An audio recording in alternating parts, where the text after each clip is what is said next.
The London rain lashed against the cathedral roof like whips of leather. Inside, 400 pairs of eyes waited to see a monster. They had come to witness a burned face, to pity, to whisper. The bride stepped through the doors. Her veil was thick, so thick the candlelight could not pierce it. Her gloved hand gripped her father's arm with white-knuckled desperation, too tight, like a woman walking to the gallows. In the third pew, an old woman quietly crossed herself. The clock struck 11:17. The organ groaned like a warning. At the altar, the Duke stood frozen in black. He had never seen the face of the woman he was about to marry. He had paid a fortune not to see it. His fingers found the edge of the lace. Slowly, he began to lift, and every secret buried for 2 long years was about to claw its way into the light. The morning arrived cold. London rain turned the streets into rivers of mud. Isolde Hartwell sat in her childhood bedroom at Hartwell House, staring at the dress hanging on the wardrobe door, white satin, expensive lace, a gown meant for a woman who believed in love. She didn't. Not anymore, Miss Isolde. The voice came from the doorway. Cordelia Pemberton, the housekeeper who had raised her after her mother died, the only person in the world who knew the truth. I can't do this, Isolde whispered. Cordelia crossed the room, sat beside her on the bed, took her hand. You can. What if he sees me and what? Realizes you're beautiful? That the rumors were lies? Isolde's throat tightened. What if he's angry? Then he's angry. But you'll be a duchess. You'll be protected. And Dorian Blackwell will never touch you again. The name hung in the air like smoke. Dorian even now, 2 years later. The sound of his name made Isolde's hands shake. She closed her eyes, forced herself to breathe. Tell me again, Cordelia said gently. Why you're doing this? Because I'm tired hiding, and because Caspian Ashwood needs money, and father needs a title for me. And I need. She stopped, swallowed. I need to stop being afraid. Cordelia squeezed her hand. Then let's get you married. 2 years earlier, the night everything changed, Isolde was 22. It was her first real social event, a charity ball at the Pembroke estate. Her father had kept her sheltered her whole life, too precious, too vulnerable. But she'd begged, just one night, just one chance to see the world. Augustus Hartwell finally agreed. The ballroom was gold and glittering, chandeliers like frozen stars, women in silk, men in evening coats. Music that made the floor vibrate. Isolde wore pale blue, her blonde pinned with pearls. She felt like she was dreaming. And then she saw him watching her, across the room, through the dancers, a man with dark hair and darker eyes. He was older, 30-something, handsome in a way that felt dangerous. He smiled. She looked away, but she felt his gaze follow her all night. At the end of the evening, when the carriages were being called, a servant brought her a note.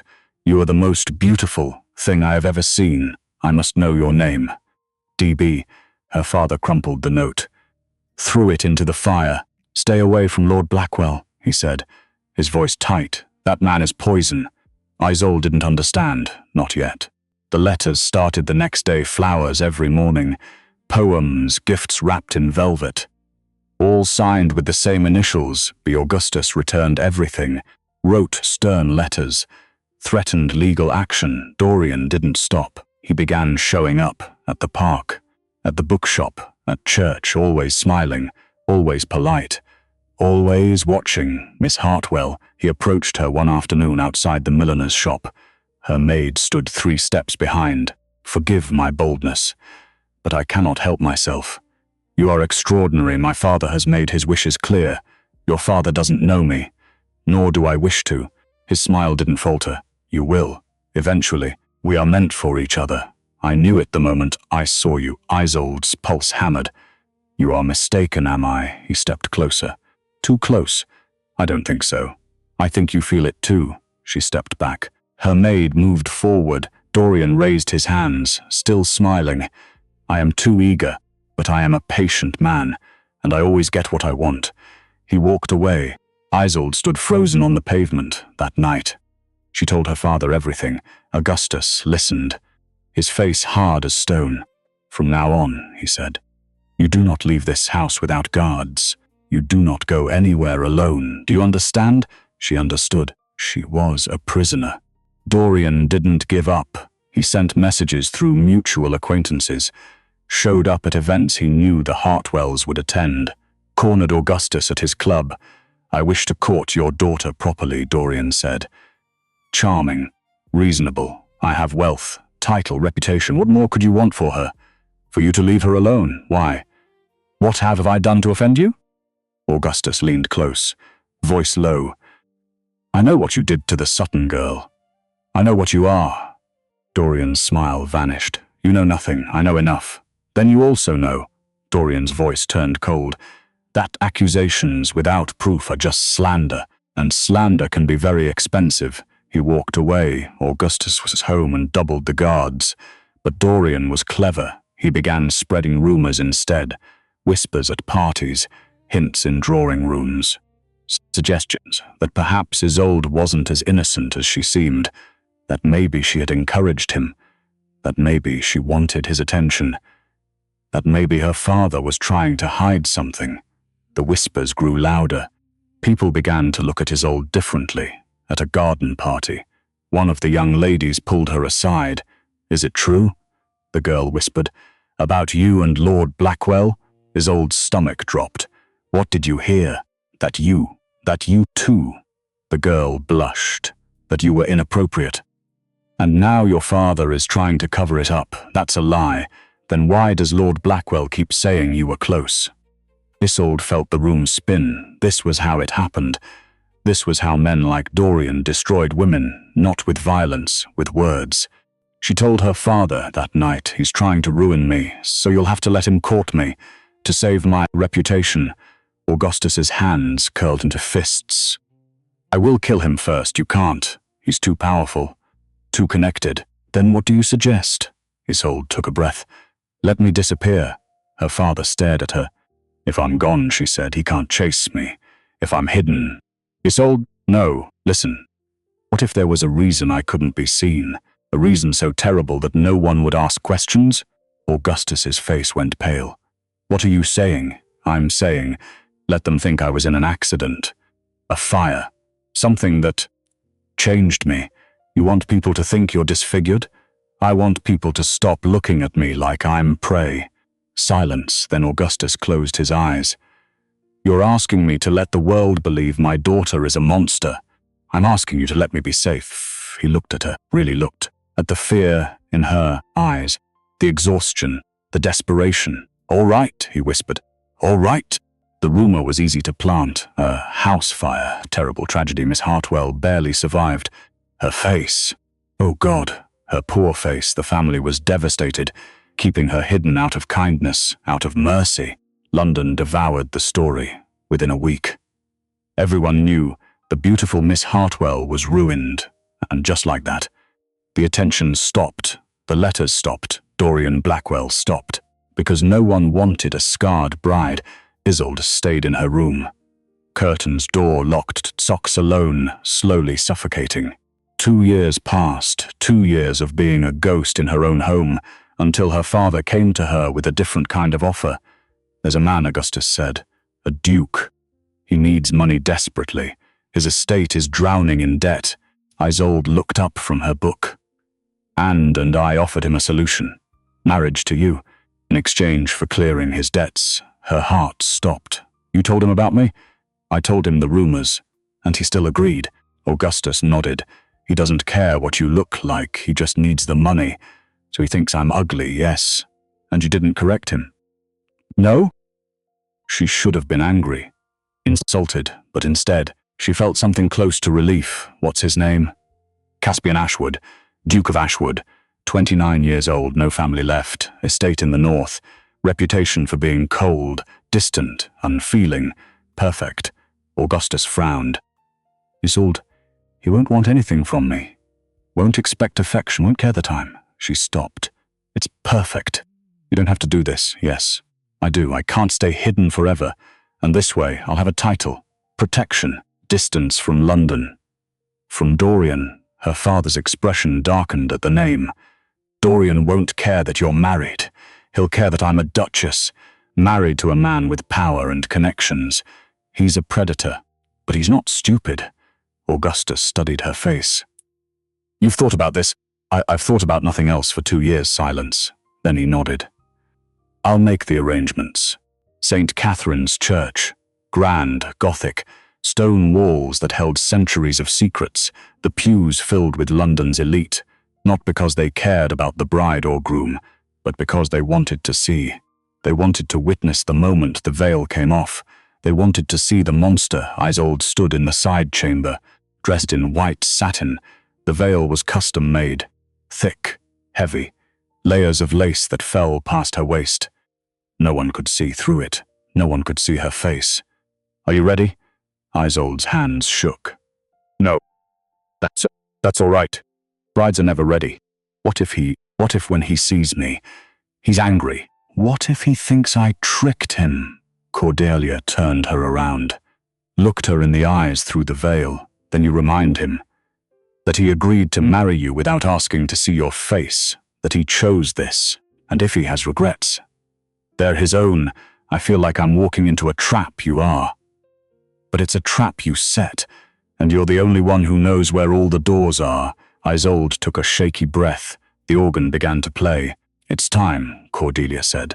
The church doors opened. Isolde stepped into the aisle. Every head turned. The whispers started immediately. Look at the veil. She must be hiding something terrible. Poor Duke Ashwood. Isolde kept her chin up. Her father walked beside her. You can still run, he whispered. No. I can't. They walked forward, step by step, past rows of judging eyes. At the altar, a man stood waiting. Caspian Ashwood, tall, broad-shouldered, dark hair, sharp features, expensive coat that couldn't quite hide the tension in his frame. He looked like a man attending a funeral, his own. Isolde stopped beside him. He didn't look at her, not yet. The vicar smiled, opened his book, began to speak. Words about love and honor, duty and commitment, phrases that sounded beautiful and meant nothing. Isolde barely heard them. Her heart pounded too loud. Caspian spoke his vows in a flat voice. Like he was correct. Then it was her turn. I will. Her voice didn't shake. Caspian's jaw tightened, just slightly. Did he hear something in her voice? Something that didn't match the monster he expected. The vicar beamed. And now? You may lift the veil. The church went silent. Every person leaned forward. Caspian's hands rose. Slowly. Like he was bracing himself, he gripped the lace. Isolde's pulse roared in her ears. This was it, the moment everything changed. He lifted. The veil rose. Light fell across her face. And Caspian Ashwood forgot how to breathe. She wasn't ugly. Not even close. She was, quite possibly, the most beautiful woman he had ever seen. Blonde hair like winter sunlight, pinned with pearls and small white flowers, skin pale and smooth, no scars, no burns, nothing but soft curves and delicate features, and her eyes blue, deep blue, the color of the ocean before a storm. They looked at him with something between defiance and fear. The church erupted in gasps. Good Lord, she's not. Caspian stood frozen. His mind tried to catch up, the rumors, the stories, the ugly bride. All lies. She'd been beautiful all along, and he'd never asked to see her. He'd believed, without question, that she was hideous because it made the bargain easier. Now she stood before him, stunning, terrifying, real, and she was smiling, not a smile, a knowing one, like she'd been waiting for this exact moment. Hello, husband, she said softly. Her voice was like honey poured over steel. Caspian's throat worked. You? Yes? You're not ugly? She tilted her head. No, I'm not. The vicar cleared his throat, nervous now. Your Grace, you may kiss your bride. Caspian couldn't move.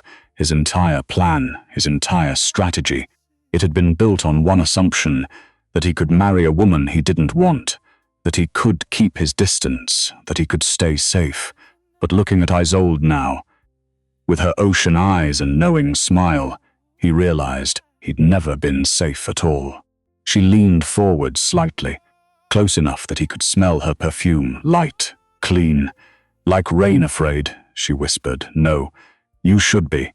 Then she reached up, took his face in her hands and kissed him. It wasn't gentle, it wasn't sweet. It was a claim, a challenge, a declaration that churched in stunned silence as the ugly bride kissed her cold duke. And in the middle of that kiss, Isolde pressed something into Caspian's palm, small, folded, hidden a note. He pulled back, face calm for the crowd, but his hand burned where the paper touched his skins. Isolde smiled again, turned to face the guests. Perfect duchess, perfect bride, like she'd been doing this all her life. The vicar announced them man and wife. Applause rose, polite, shocked, confused. Caspian and Isolde walked back down the aisle together, to the watching world. They looked like a love match blessed by heaven, but Caspian's hand clutched the secret note, and his mind raced. Who was this woman? What had he just married? The carriage ride to the wedding breakfast was silent. Isolde sat across from him, hands folded in her lap, veil gone now, face fully visible. She looked out the window, watching London pass. Caspian couldn't stop staring. "You're angry," she said. "Most men would be. I'm not most men." She turned to him. "No. You're a man who agreed to marry a woman without ever seeing her face, which makes you either desperate or foolish or practical. Is that what you call it?" Caspian leaned forward. "What do you call it?" "A mistake." He blinked. Isolde's expression didn't change. "You wanted an ugly wife because you thought it would keep you safe, keep you from feeling anything." His jaw tightened. "But now," she continued, "and I am not safe, I am not easy, and I will not let you hide. You don't know me.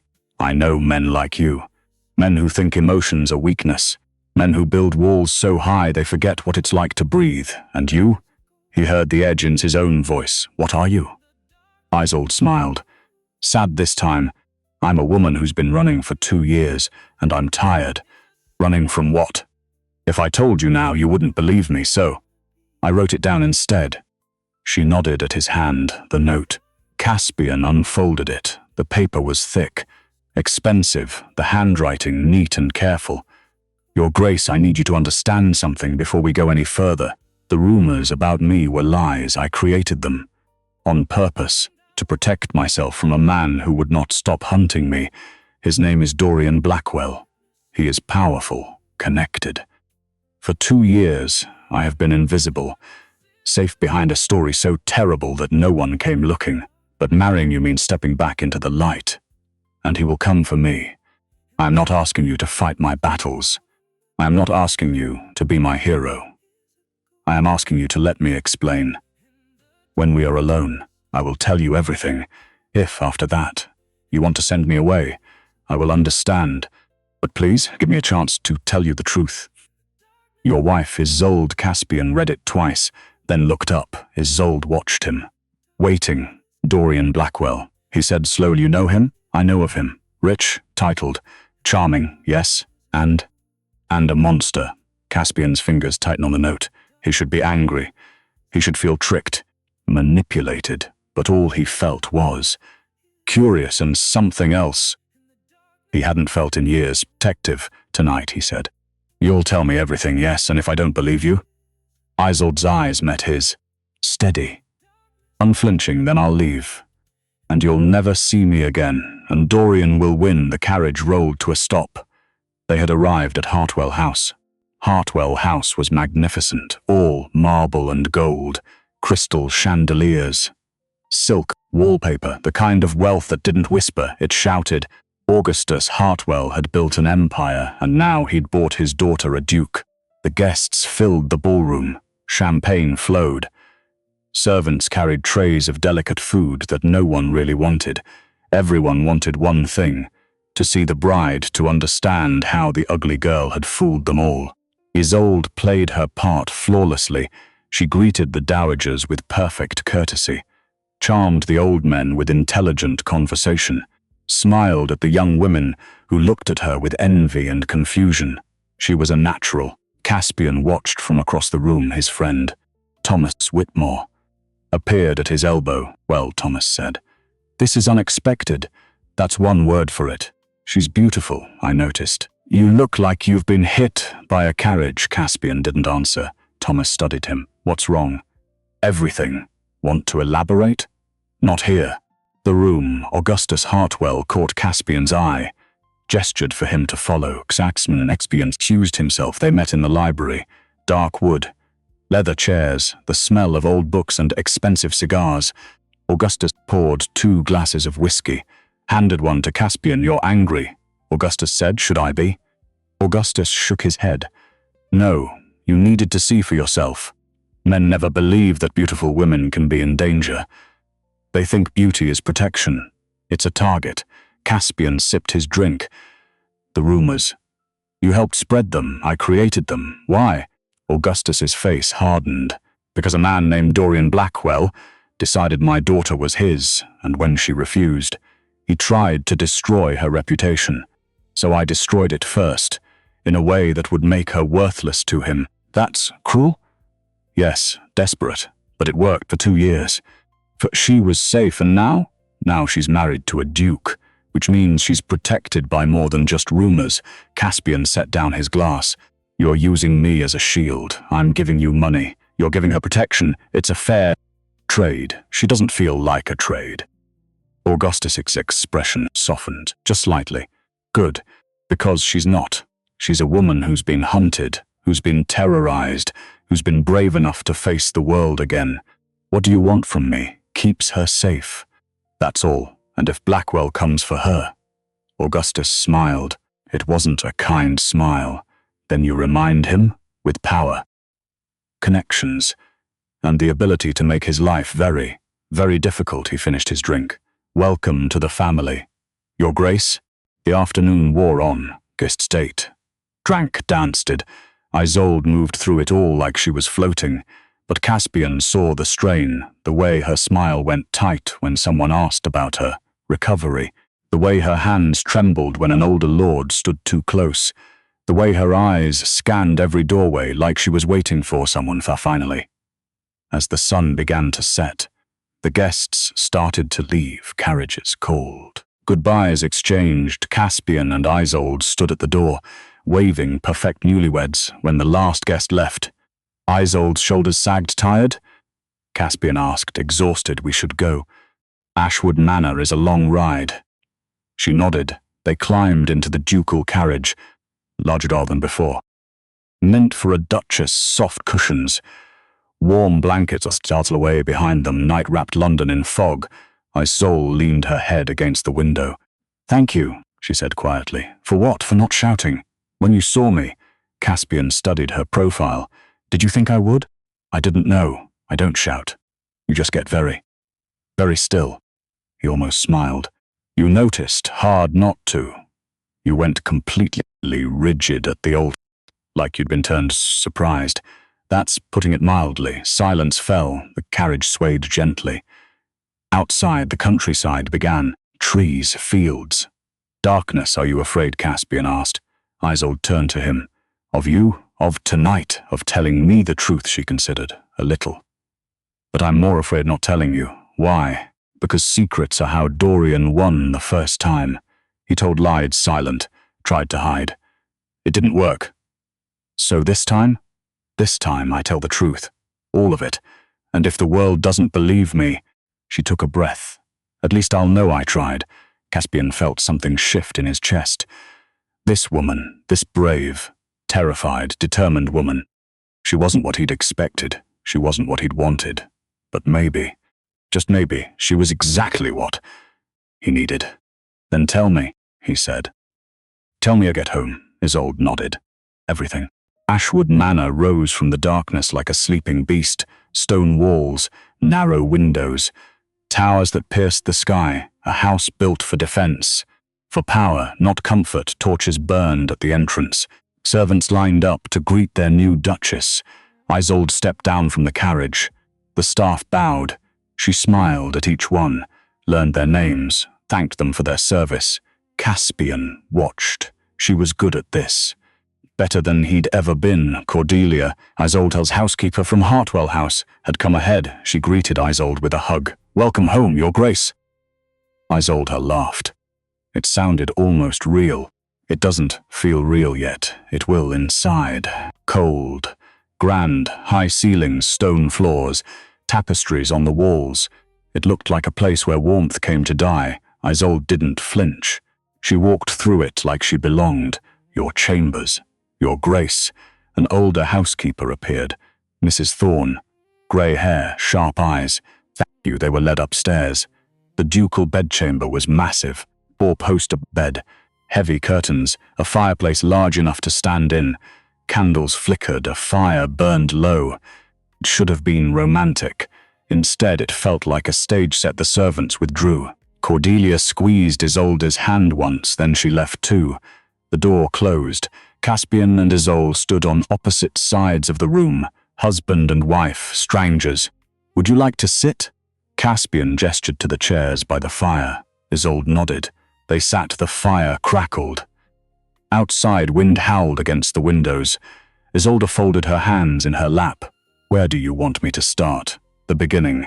She took a breath and began to speak. Isolde's voice was steady when she began, but her hand shook. Caspian noticed. He always noticed things like that 2 years ago. "I went to my first ball. Dorian Blackwell saw me and decided I belonged to him." She stared into the fire at first. "I thought it was flattering, a powerful lord noticing me, but father saw something I didn't. He tried to keep me away from Dorian." Caspian leaned forward, but Dorian didn't stop. "No, letters every day, flowers, gifts. He showed up everywhere I went, one afternoon. He cornered me outside a shop, told me we were meant for each other, that he always got what he wanted." Her voice dropped. "I told father everything. He hired guards, but Dorian found other ways." "What ways?" Isolde's eyes met his. "He started spreading rumors that I had encouraged him, that I wanted his attention, that maybe I wasn't as innocent as I seemed. He tried to ruin your reputation," Caspian said. "So your father would have no choice but to accept his suit." "Exactly." The whispers got louder. People started looking at me differently, like I'd done something wrong. She wrapped her arms around herself. "That's when I came up with the plan. If I was going to be ruined anyway, I'd do it myself, in a way that would make me worthless to him. The fire that never happened. I hired people to spread the rumor, made it terrible, made it so awful that no one would ever ask to see me. And it worked. For 2 years, I was safe, hidden, alone, but safe. Silence fell. The fire popped outside. Wind rattled the windows. Caspian studied her face. This woman who had sacrificed everything, her freedom, her beauty, her future, just to escape one man's obsession. "Why didn't your father go to the authorities?" Isolde laughed, bitter. "And say what, that a peer of the realm sent my daughter flowers? Complimented her at parties. There was no crime. Just persistence." She hesitated. "There was another girl before me. Her name was Millicent Sutton. She was beautiful, smart, 23 years old, past tense." Caspian felt ice slide down his spine. What happened to her? Dorian pursued her the same way. For months she tried to refuse, but he was patient, charming. Isolde's voice cracked. "He's hurt her life. She had to leave London, live in hiding. She's still out there somewhere, too terrified to come back." Caspian stood. He couldn't sit anymore, too much anger. He paced to the window, looked out. Had done this before, multiple times. And no one stopped him, no one could. He's too powerful, too connected. He knows how to play the game, and now, "You think he'll come for you again?" It wasn't a question. Isolde nodded. "He will. When he hears I'm married, when he sees I'm no longer hidden, he'll see it as a challenge." Caspian turned, then let him come. Isolde stood too. "You don't understand. He won't fight fair. He'll find ways to hurt you, to hurt us." "He'll." The words came out flat fine. Isolde stared at him. "You married me," Caspian said. "That means you're under my protection. Whether I expected you to be beautiful or not, whether this marriage was supposed to be cold or not, you're mine now. Yours, She said it like she was testing the word. Caspian stepped closer. I'm not a good man. I'm not warm. I'm not kind. I spent the last 8 years building walls so high I forgot what it felt like to care about anything. Then why? Because you walked into that church with your head high, knowing everyone was waiting to see you fail. And you didn't flinch. His voice dropped. Because you've been braver in 2 years than I've been in my entire life. Isolde's breath caught. I can't promise I'll be the husband you deserve, Caspian continued. But I can promise. No one will hurt you while I'm alive. Tears filled her eyes. She blinked them back. Thank you, don't thank me yet. Why not? Because I'm going to ask you to do something difficult. What? Stop hiding. The days that followed were strange. Isolde and Caspian were married, but they didn't know each other. They shared a house, meals, a last name, but not a bed. Caspian had moved to the adjoining chamber.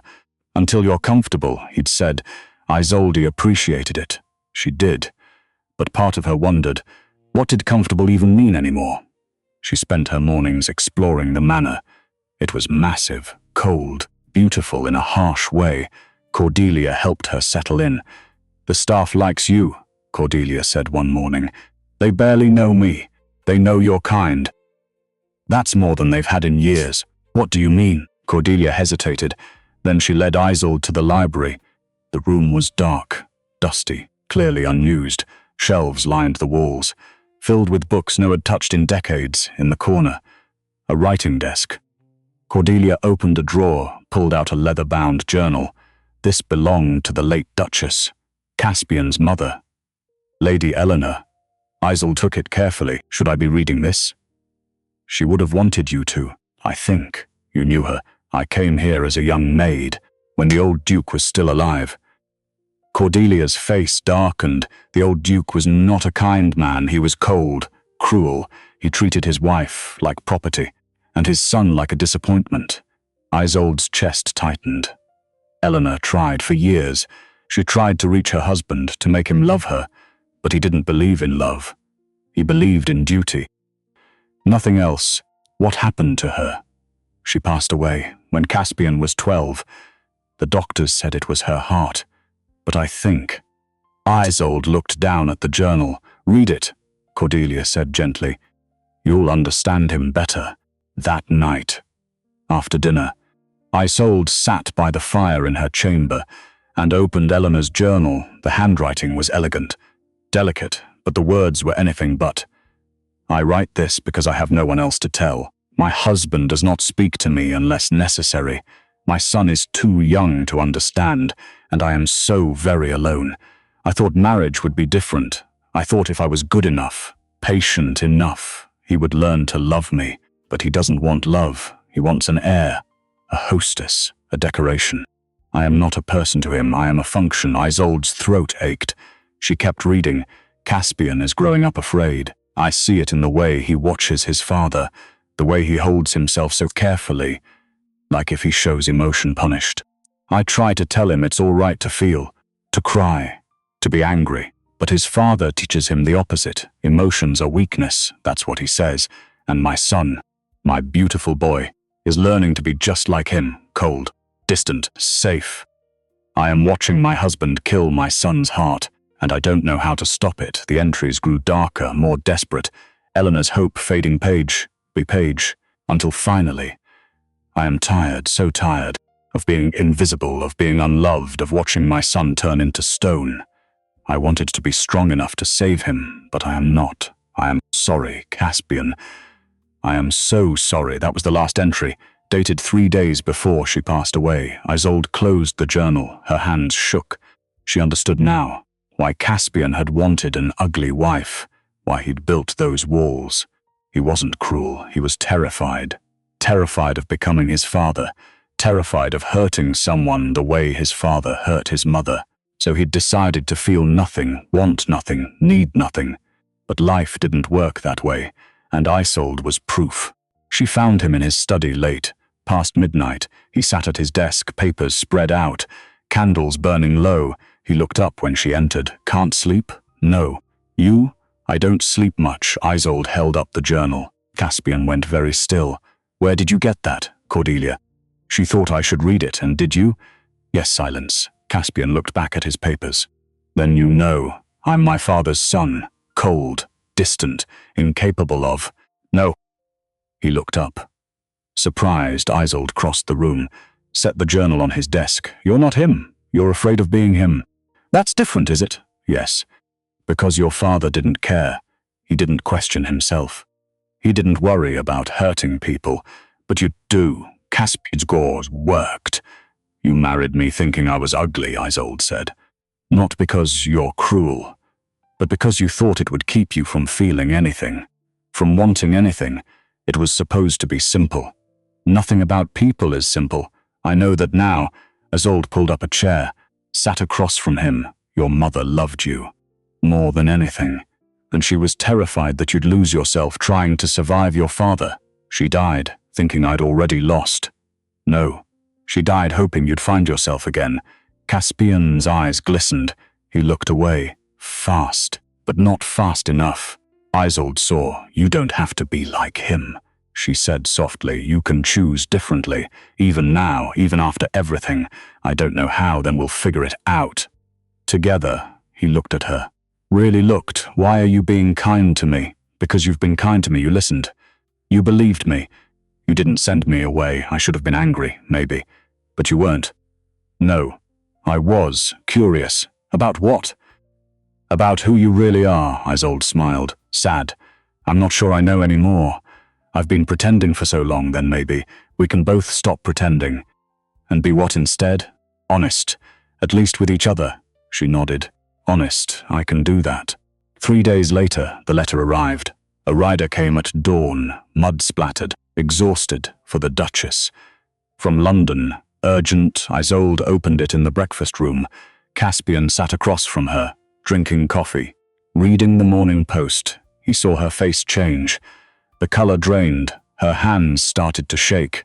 What is it? She handed him the letter without a word. He read it.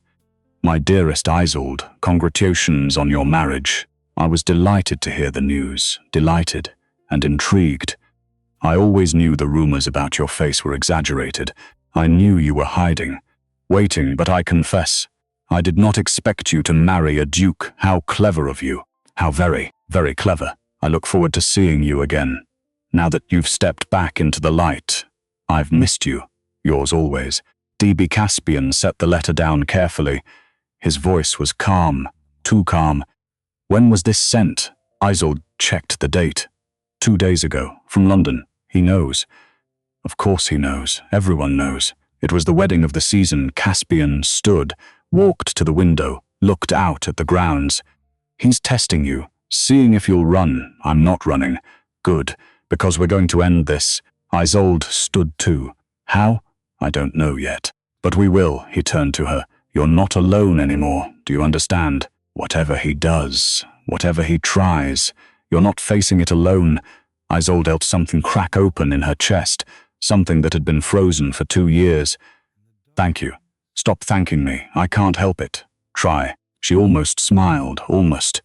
But the letter sat on the table between them.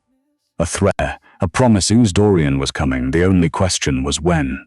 Isolde decided to go into the village the next day. She needed air, space, a reminder that the world was bigger than one man's obsession. Caspian offered to accompany her. She accepted. They rode in an open carriage. Through the countryside, past fields and farms, the people of Ashwood Village were curious. Their new Duchess, the one they'd heard about, the ugly bride who wasn't ugly at all. Isolde smiled, waved, stopped to speak with the shopkeepers. Caspian watched her. She was good with people, natural, warm, everything he wasn't. An old woman approached her outside the bakery. Your Grace, welcome. We're so glad to have you here. Thank you. What's your name, Mrs. Hartley? I've lived here 60 years. Then you must know everything about this place. Mrs. Hartley laughed. I know enough. Tell me, what does this village need? What can I do to help? The old woman blinked. Surprised. You want to help? Of course, Mrs. Hartley glanced at Caspian. He nodded. She took a breath. The school needs repairs. The roof leaks. The children get cold in winter. Then we'll fix it, Your Grace. That would cost. I'll speak to my husband. We'll make it happen." Caspian stepped forward. "Consider it done." Mrs. Hartley's eyes filled with tears. "God bless you both." She walked away. Isolde turned to Caspian. "Was that all right? I didn't mean to commit your funds without asking. It's your money too now. Do what you want with it. I want to help people." Then help them, a real smile. Caspian felt something shift in his chest, something uncomfortable. Something that felt suspiciously like affection, dangerous. The knock came at midnight, hard, urgent. Caspian woke instantly. He grabbed his robe, crossed to the door. A footman stood there. White-faced, there's a woman here. She came on foot, in the rain. She's asking for the Duchess." "Who is she?" "She says her name is Millicent Sutton." Caspian's blood went cold. Isolde came down the stairs still in her nightgown. Robe thrown over, hair loose, in the entrance hall. A woman stood dripping, mid-20s. Brown hair plastered to her face. Dress muddy, shaking, but her eyes were steady. Isolde, Millie, they stared at each other. Then Isolde crossed the hall, pulled the woman into her arms. They both started crying. Caspian stood frozen. He'd never seen Isolde cry before. Not like this. Not with relief and grief and something that looked like hope. "I thought you were gone," Isolde whispered. "I thought I'm alive. I'm here. How did you find me? I heard about your wedding. I had to come. I had to warn you." Isolde pulled back. "Warn me." Millicent's face was grim. "He's not in London anymore, Dorian. He left 3 days ago." "Where did he go?" "North. Toward Ashwood." The room went cold. Caspian stepped forward. "When?" Millicent looked at him. "Who are you?" "Her husband." Millicent's eyes widened. "The Duke." "Yes. When did he leave?" 3 days ago. "He's traveling slowly, making stops, visiting estates. But he's coming here, you're sure?" "I'm sure. I've been following him." Isolde's eyes went wide. "Millie, that's dangerous, I know. But I had to. I couldn't let him hurt you too." Caspian's mind raced. 3 days, traveling slowly. That meant he could be here as early as tomorrow. Millicent nodded, maybe sooner. Isolde looked at Caspian, fear in her eyes, but also determination. "Then we prepare." The household moved into action. Caspian sent riders to the magistrate, to the neighboring estates, to London. He doubled the guard, locked the gates, made it clear no one entered without permission. Millicent was given a room. Dry clothes, hot tea. Isolde sat with her. They talked quietly, about the last 3 years, about what Dorian had done to Millicent, about how she'd survived. Caspian listened from the doorway. He didn't interrupt, but he heard every word, and with every word, his rage grew colder, sharper, more focused. When Millicent finally fell asleep, exhausted, Isolde joined him in the hall. "She's been living in hiding," Isolde said, "for 3 years, moving from town to town, afraid to stay anywhere too long. Because of him. Yes, he never officially pursued her, never wrote letters. But he made sure she knew. He was watching, waiting. He's been terrorizing her, and she's been brave enough to warn me. Even though it puts her at risk." Caspian looked at his wife. "You're not running? Good. Because neither am I." Morning came grey and cold. Rain fell in sheets. The manor felt like a fortress. Caspian stood in his study with Thomas, his oldest friend, his solicitor. Thomas had ridden through the night to get here. "Tell me everything," Thomas said. Caspian did. Thomas listened, face growing darker. "This man's been doing this for years?" "Yes, and no one's stopped him. He's too powerful, too connected." "Not anymore. You're a duke. That gives you leverage." "Leverage isn't enough. You have 2 witnesses. Isolde and Millicent, their word against his. It won't hold in a court of public opinion." "Then what do you suggest?" Caspian was quiet. Then he said, "We let him come." Thomas stared.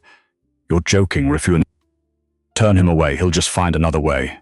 But if we let him in, controlled, witnessed, we can expose him. That's risky. Everything is risky now." Thomas rubbed his face. "You care about her, don't you?" It wasn't a Caspian didn't answer. He didn't have to. The message came that afternoon's tour, a rider, wearing Blackwell livery. Lord Blackwell sends his regards. He will arrive this evening. He hopes that Duke and Duchess receive him. Caspian took the note. Ride it. His face showed nothing. Tell your master he is welcome. For dinner, 7 o'clock. The rider bowed, left. Isolde appeared at Caspian's side. You invited him? Yes. Why? Because I'm done letting him control this. We're going to face him. Together. On our terms, Caspian. He's dangerous. So am I. She stared at him. This man she'd married thinking he was cold, distant, unfeeling. But he wasn't any of those things. He was just careful. And right now, he was the most dangerous person in the room. What do you need me to do? She asked. Be yourself. Don't hide. Don't apologize. Show him exactly who you are. And if he tries something, he won't. Not here. Not with witnesses, you're sure? No. But I'm not letting fear win. Isolde took a breath. All right. Then neither am I. 7 o'clock came too fast. Isolde dressed carefully, a gown of deep emerald. Pearls at her throat. She looked like a duchess, strong, beautiful, untouchable. Caspian wore black, formal, severe. They stood together in the drawing room waiting. Millicent had offered to stay upstairs. I can't face him, she'd said. Not yet. Not yet, Isolde understood. The clock struck 7. The butler appeared, Lord Dorian Blackwell. Your Grace, and he walked in. Dorian Blackwell was everything Isolde remembered. Tall. Dark hair, sharp features, expensive clothes, a smile that didn't reach his eyes. He looked at her, and his smile widened. Isolde, you look radiant. Caspian stepped between them, Lord Blackwell. Welcome to Ashwood Manor, Dorian's eyes flicked to him. Your Grace. Thank you for receiving me, of course. Please, sit. They sat. A servant poured wine. The air was thick with tension. Dorian lifted his glass to the happy couple. Caspian didn't drink. Neither did Isolde. Dorian noticed. His smile turned sharp. You seem tense. Is something wrong? Not at all, Caspian said. We're simply by your visit. Are you? I thought it only polite to congratulate an old friend. We were never friends, Isolde said. Her voice was steady. Dorian looked at her. No? I remember differently. I remember a young woman who smiled at me, who accepted my gifts, who was terrified of you. Isolde cut him off. Who tried to escape you, who had to disappear because you wouldn't stop. The room went silent. Dorian's smile vanished. That's not how I remember it. Then your memory is faulty. Or yours is. Caspian set down his glass, I think. It's time for you to leave. Dorian didn't move. I just arrived, and now you're leaving. I don't think so. I'm not asking. Dorian stood, slow, deliberate. You don't know who you're dealing with. A man who preys on women, who uses his power to terrorize, who has been doing it for years. Dorian's face went cold. Careful, Duke. Accusations like that can be dangerous, so can the truth. You have no proof. I have 2 witnesses. Witnesses can be discredited. Not these ones. Dorian's eyes narrowed. 2? Caspian smiled. Did you think Isolde was the only one? The only woman brave enough to speak? For the first time, Dorian looked uncertain. I don't know what you're talking about. Yes, you do. A door opened. Millicent stepped into the room. She was shaking, but her chin was up, her eyes clear. Dorian went white. You, me, you're supposed to be dead? Hiding, too afraid to ever show my face. Millicent walked forward. I was, for 3 years. But not anymore. Dorian backed toward the door. This is a setup. No, Caspian said. This is a reckoning. Dorian looked between them. Then he laughed.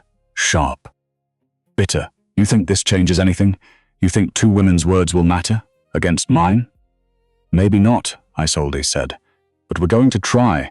No one will believe you, then we'll make them believe. Dorian's face twisted for a moment. The mask slipped and they saw what was underneath: rage, entitlement, cruelty. You're making a mistake, he said. No, Caspian said. You made the mistake. My wife was yours, she was mine first. She was never yours. Dorian moved toward the door. Caspian didn't stop him. Leave, now, and don't come back. Dorian paused. This isn't over. Yes, it is. Dorian left. The door slammed. Silence. Isolde sank into a chair. Millicent started crying. Caspian stood in the middle of the room, heart pounding, hands shaking. He'd done it. They'd done it. They'd faced the monster and survived. One afternoon, 3 weeks after Dorian's visit, a letter arrived, not from Dorian, from Augustus. Isolde's father. She opened it in the drawing room. Caspian sat nearby, pretending to read, actually watching her face. As she read, her expression changed, surprise. Then something else, sadness. "What is it?" he asked. Isolde looked up. "Father wants to visit," he says. "He has something to tell me, something he should have told me years ago." "When?" "Next week." Caspian set down his book. "Do you want him to come?" "I don't know. We haven't spoken much since the wedding. I was angry at him for hiding me for so long, and now I understand. He was trying to protect me, but part of me still wishes he'd fought harder. Instead of letting me disappear." Caspian was quiet for a moment, then he said, "Right back. Tell him to come. You deserve to hear what he has to say." Isolde nodded. All right. Augustus Hartwell arrived on a grey afternoon, carriage rolling up the drive. Footman rushing to help. He stepped out, older than Isolde remembered, greyer, more tired. She met him at the door. They stood looking at each other. Then Augustus opened his arms, and Isolde stepped into them. "I'm sorry," he whispered. "I'm so sorry. For what?" "For everything, for hiding you, for not fighting harder, for not telling you the truth." Isolde pulled back. "What truth?" Augustus looked past her to Caspian. "May we speak, the three of us?" Privately, they gathered in Caspian's study, fire burning, doors closed. Augustus sat heavily in a chair. He looked haunted. "I owe you both an explanation," he began, "about why I was so desperate to protect Isolde, why I was willing to lie to all of London. We know about Dorian." Isolde said, "It's not just Dorian, it's deeper than that." He took a breath. 25 years ago, I had a younger sister, Caroline. She was beautiful, kind, only 18 years old. Isolde's breath caught. She'd never known her father had a sister. "There was a man," Augustus continued, "a lord. Wealthy, powerful, charming." He pursued Caroline relentlessly. "My parents were thrilled. They thought it was a brilliant match." His hands curled into fists. "But Caroline was afraid of him. She told me he made her uncomfortable, that he was too intense, too possessive." "What happened?" Caspian asked quietly. "I told my parents. They didn't believe me," said Caroline was being dramatic, "that she didn't understand how courtship worked." Augustus's voice broke. They pushed her toward him, encouraged the match, and one night, at a ball, he cornered her in a dark hallway, and he hurt her terribly. Against her will, Isolde's hand flew to her mouth. "She told my parents afterward," Augustus said, "begged them to break the engagement. But the man, he was so connected, so powerful. My parents were afraid of the scandal. They told her to be quiet, to marry him, to do her duty." Tears streamed down his face. Caroline couldn't bear it. A week before the wedding, she passed away. The doctors said her heart gave out, but I knew she died of a broken spirit. She couldn't live in a world where no one protected her. Silence, heavy, crushing. "I was 15 years old," Augustus said. "I watched my sister die because the people who were supposed to protect her didn't." He looked at Isolde. "So when Dorian started pursuing you, when I saw that same look in his eyes, that same entitled hunger, I swore I would not let history repeat itself." "The man who hurt Caroline," Caspian said, his voice ice. "Who was he?" Augustus met his gaze. "Lord Gerald Blackwell." "Dorian's father." The room went cold. Isolde's blood turned to ice in her veins. "Dorian's father." "Yes, Gerald died 10 years ago." "His son is exactly like him. Does Dorian know?" Isolde whispered. "About Caroline, I don't know. Maybe that's why he targeted you. Maybe he knew you were Caroline's niece." Caspian stood, paced to the window, his mind racing. This wasn't just about one man's obsession. This was generational, a pattern of abuse, power. Silence, and it had to end. "We're going to stop him," Caspian said. Augustus looked up. "How?" "We're going to make sure everyone knows what he is, what his father was. We're going to break the silence, the scandal, Will be on him, not on Caroline, not on any of the women he's hurt. Augustus stared at him, then slowly. He nodded. Tell me what you need. The plan came together over the next week. Thomas arrived from London, bringing legal documents, connections, strategies. They would host a charity event, a ball. In London, I'd invite everyone who mattered, press, nobility, influential families, and there, in front of everyone, they would tell the truth, not just about Dorian, about the system that protected men like him. It's risky, Thomas warned. If this backfires, you could both be ruined. We're already at risk, Isolde said. At least this way. We control the story. Millicent wanted to be part of it. I'll speak too, she said. I'll tell what happened to me, Millie. You don't have to. Yes, I do. I've been silent for 3 years. I'm done being silent. Isolde hugged her. 2 survivors, refusing to hide anymore. The invitations went out. A charity ball, hosted by the Duke and Duchess of Ashwood, proceeds to benefit women in need. London buzzed the ugly bride who wasn't ugly, the cold Duke who'd suddenly emerged from his estate. What were they planning? Dorian received an invitation too. He didn't respond, but everyone knew he'd come. He couldn't resist. His pride wouldn't allow it. The night before they left for London, Isolde couldn't sleep. She stood on the balcony of her chamber, looking out at the dark grounds. The door opened behind her. Caspian stepped out. Can't sleep either?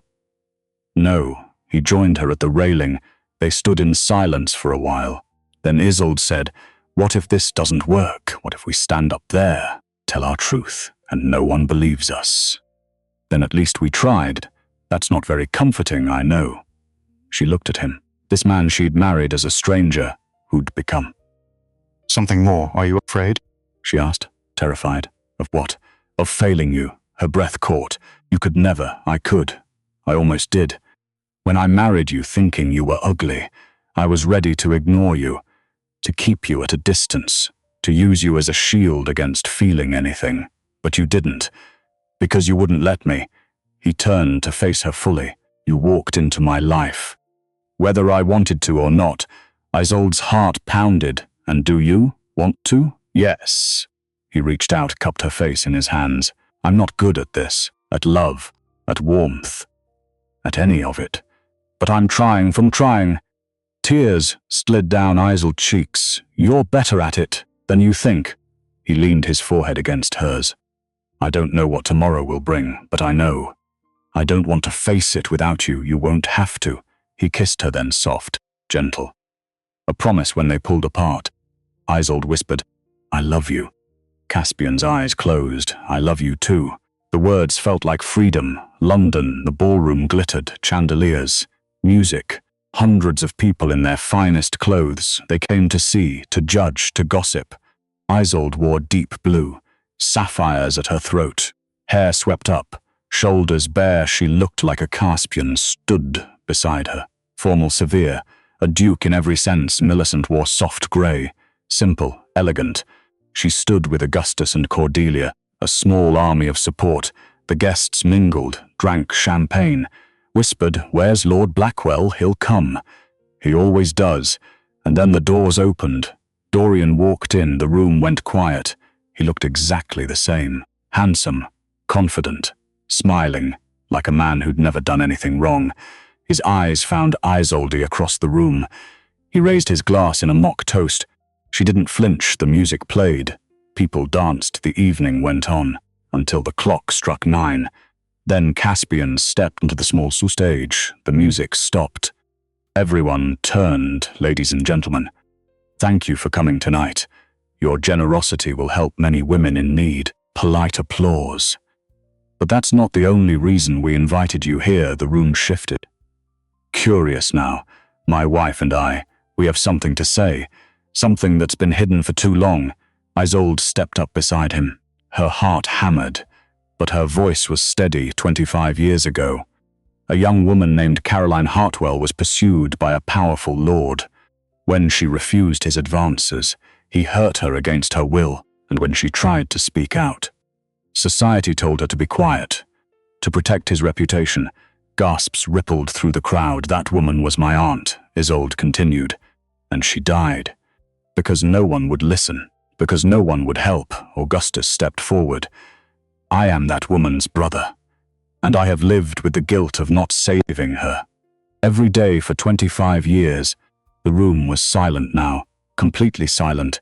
The man who hurt her, Isolde said, was Lord Gerald Blackwell. More gasps. Eyes turned to Dorian. He stood frozen, fox-white. And his son, Isolde said clearly, has followed into his footsteps. Dorian stepped forward. It's truth, Millicent said. She walked onto the stage, trembling, but standing tall. My name is Millicent Sutton. 3 years ago, Dorian Blackwell pursued me. I refused. He didn't stop. He hurt me. And then he spread rumors that destroyed my reputation. Forced me to leave London. To live in hiding. Dorian's face twisted. She's lying. I'm not. Millicent's voice broke. But she didn't stop. And I'm not the only one. 3 more women stepped forward from the crowd. Each one had a story. Each one had been silenced. Until now, Dorian backed toward the door. This is a conspiracy. They're all lying, trying to destroy me because you're a predator, Caspian said. You use your power, your position, your charm to hunt women, to hurt them, and then you silence them with threats, with rumors, with fear. You have no proof. We have 5 witnesses. We have patterns. We have years of behavior. It won't matter. No one will believe. We already do. The voice came from the back. An older duchess. Lady Pemberton, she stood. I've heard the whispers about you for years, Blackwell. We all have. We didn't want to see. Another woman stood, then another. One by one, women throughout the ballroom rose, a silent statement. We believe. Dorian looked around. Trapped. Exposed, the mask finally shattered. You'll regret this. He spat at Isolde. No, she said quietly. You will. He turned, plived through the crowd, disappeared into the night. The room erupted. Conversations. Shock. Support. Some people left, uncomfortable with the truth. But most stayed, and when the music started again, it felt different. Lighter, like something had shifted, like maybe, just maybe, chant was possible. Later that night, at the townhouse, Isolde sat in the drawing room, exhausted, exhilarated, terrified. Caspian found her there. How do you feel? I don't know. Free, maybe. For the first time, he sat beside her. You were incredible tonight. We all were. Millie, the other women. They were so brave. So were you. She leaned against him now. I don't know. But I think Dorian's power is broken. Society saw him. Really? And they turned away. He'll try to rebuild, maybe. But it won't be the same. He's been exposed. And men like him. They can't survive without the shadows. Isolde was quiet. Then she said, Your mother would be proud of you. Caspian's throat tightened. You think so? I know so. She wanted you to be different from your father. And you are. You're everything he wasn't. He kissed the top of her head. We're going to be all right. You know that. I'm starting to believe it. 9 months later. Ashwood Manor in spring. The gardens bloomed, flowers everywhere. Colour. Life. Beauty. Isolde walked through them slowly. Caspian found her by the rose bushes.